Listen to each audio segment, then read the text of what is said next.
கள்ளக்குறிச்சி விசசாரை விபத்தை நீங்க எப்படி பாக்குறீங்க?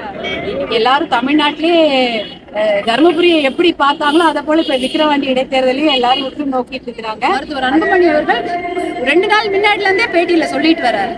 அதுதான் இப்பயும் நடந்திருக்கிறது. சகோதர சகோதரிகளுக்கும் நன்றி தெரிவிப்பதற்காக வந்திருக்கின்றேன்.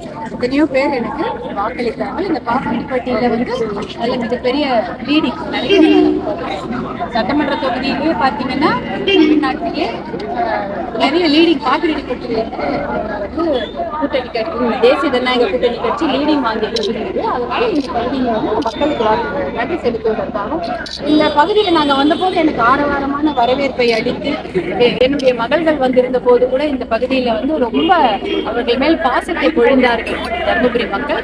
அவர்களுக்கு என்னுடைய மனமார்ந்த நன்றி தெரிவிப்பதற்காக வந்திருக்கிறேன். இந்த கள்ளக்குறிச்சி விசசாரை விபத்தை நீங்க எப்படி பாக்குறீங்க? ரொம்ப கொடுமையான ஒரு விஷயம். இது தொடர்ந்து நடந்து கொண்டு வருவது என்பதுதான் துரதிருஷ்டவசமான ஒரு விஷயம். பார்த்தீங்கன்னா இது இன்னைக்கு புதுசா நடக்கல. கடந்த வருடமும் நடந்துருச்சு இல்லையா? இப்ப விழுப்புரத்துலயும் நடந்தது, காஞ்சிபுரத்துலயும் நடந்திருக்கிறது. இதே மாதிரி கள்ளசாராயத்துல எவ்வளவு 30 பேர் கிட்ட இறந்துட்டு இருக்காங்க. இது தொடர்ந்து இன்னும் கூட 30 பேருக்கு மேல போயிட்டு இப்ப இன்னும் 4 மருத்துவமனைகள்ல பிரிச்சு அட்மிட் பண்ணிருக்காங்க. கள்ளக்குறிச்சி மருத்துவமனை இல்லாம சேலத்திலயும் பண்ணியிருக்காங்க, பாண்டிச்சேரியிலும் பண்ணியிருக்காங்க. அங்கேயும் நிறைய பேர் கவலைக்கிடமான நிலையில பாத்தீங்கன்னா ஐசியூல இருக்கிறாங்க. அவங்க எல்லாம் எப்படின்னா ஏற்கனவே இந்த கள்ளச்சாராயம் குடித்ததை முதல்லயே மறைக்கப்பட்டிருக்கு. கள்ளச்சாராயம் குடிச்சுதான் இவங்களுக்கு இந்த பிரச்சனை வந்திருக்குது. கண்கள் தெரியாம போயிருக்கு. இவங்களுக்கு வாந்தி பேதி மட்டும் இல்ல, கண் பார்வை போயிருக்கு, மூச்சு திணறல் ஏற்பட்டிருக்குன்ற விஷயத்த சொல்லாம மறைக்க பார்த்திருக்கிறாங்க. ஆனா அது வெளியில தெரிஞ்சுதான் முன்னாடியே கூட 10 பேர் அட்மிட் ஆகி இன்னைக்கு அவங்க பழிச்சிருப்பாங்க.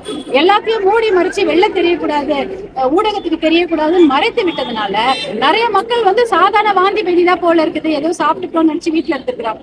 இது கள்ளச்சாராயத்தினால் ஏற்பட்ட பாதிப்பு முன்னாடியே தெரிஞ்சிருந்தா இன்னும் ஒரு 40-50 குடும்பம் முன்னாடியே மருத்துவமனையில தங்களை சேர்த்துக்கிட்டு இந்த பிரச்சனையில இருந்து விடுபட்டு இருப்பாங்க. இன்னைக்கு அநியாயமா இத்தனை பேர் போயிருக்கிறாங்க, இத்தனை குடும்பம் நிராதரவா நின்று இருக்குது.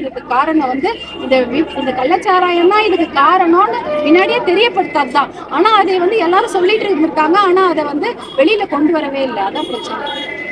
இடைத்தேர்தல் விக்கிரவாண்டி இடைத்தேர்தலாங்க அது ரொம்ப இன்னைக்கு எல்லாரும் தமிழ்நாட்டிலே தர்மபுரியை எப்படி பார்த்தாங்களோ அதை போல இப்ப விக்கிரவாண்டி இடைத்தேர்தலையும் எல்லாரும் உற்று நோக்கிட்டு இருக்கிறாங்க.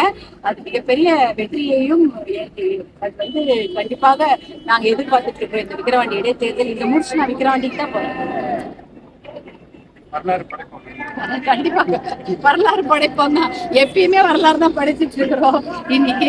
ஏன்னா எல்லா தேர்தலையும் இந்த தேர்தல தான் எல்லாரும் உற்று பார்த்துட்டு இருக்கிறாங்க. தர்மபுரியா இருக்கட்டும், எந்த மீட்டிங் ஆனாலும் இப்ப தர்மபுரியை பத்தி தான் பேசிட்டு இருக்கிறாங்க. ஏன்னா அப்படிப்பட்ட ஒரு ஸ்ட்ராங் ஒரு டஃப் ஃபைட்டு இங்க கொடுத்தோம். அப்படிப்பட்ட மக்கள் இங்க அப்படி எதையும் விடுறதா இல்லை. எதனால நாங்க பாத்துடுறோம் அப்படின்ற மாதிரி இருக்கிற மக்கள். இது எல்லாரும் ஒன்று கொண்டா பின்னாடி போயிட்டா கூட நாங்க விட மாட்டோம், நாங்க பார்ப்போம் அப்படின்னு தைரியமாக இருக்கக்கூடிய மக்கள். அந்த மக்கள் என் பின்னாடி இருந்ததுனாலதான் எனக்கு இவ்வளவு பெரிய வாக்கு வித்தியாசங்கள் எனக்கு கிடைச்சது. எல்லாம் ஒரு வரலாறு தர்மபுரி எப்பயுமே படித்துக் கொண்டிருக்கிறது. இப்ப விக்கிரவாண்டியும் வரலாறு படைக்க போகிறது. கலாச்சார சாவு குறித்து ஆர்ப்பாட்டம் இல்ல இன்னைக்கு போய் பார்க்க போறாங்க. இப்ப ஆர்ப்பாட்டம் பண்றதை விடவும் மக்களுக்கு நம்ம ஆதரவா இருக்கிறது தான் முக்கியமான விஷயமா இருக்கும். மக்களுக்கு என்ன செய்யணும், அவங்களை எப்படி காப்பாற்றணும் அப்படின்றதுதான் முதல் முயற்சி இல்லைங்களா? அதனால அதுதான் நம்மளுடைய முதல். இதை வெளியில கொண்டு வந்ததே பாத்தீங்கன்னா எல்லாரும் பேசி தான் கொண்டு வந்திருக்காங்க. இல்லைன்னா அதையும் மறைஞ்சு போயிருக்கு. இத்தனை பேர் சாவாங்க அப்படின்னு எதிர்பார்த்து நம்ம சொல்றோம். இல்ல இது கம்மியா சொல்றாங்க, இன்னும் நிறைய பேர் மருத்துவமனையில அனுமதிக்கப்பட்டிருக்கிறாங்க, இது இன்னும் உயரும்னு சொல்லி மருத்துவர் அன்புமணி அவர்கள் 2 நாள் முன்னாடில இருந்தே பேட்டியில சொல்லிட்டு வர்றாரு. அதுதான் இப்பயும் நடந்திருக்கிறது. ஏன்னா இது நம்ம வார்ன் பண்ணணும். மக்களுக்கு தெரியலன்னா போய் அட்மிட்டே ஆக மாட்டாங்க. அவங்க இதை வீட்லயே வாந்தி பேதின்னு சொல்லிட்டு ஏதாவது சாப்பிட்டு படுத்துட்டு இருப்பாங்க. இது நம்ம வெளியில தெரிய வைக்கிறது. அது ஒரு முக்கியமான ஒரு விஷயம். அடுத்தது இப்ப ஆர்ப்பாட்டம் பண்றது மக்களுக்கு ஆதரவா இருக்கிறது தான் முதல் விஷயம்.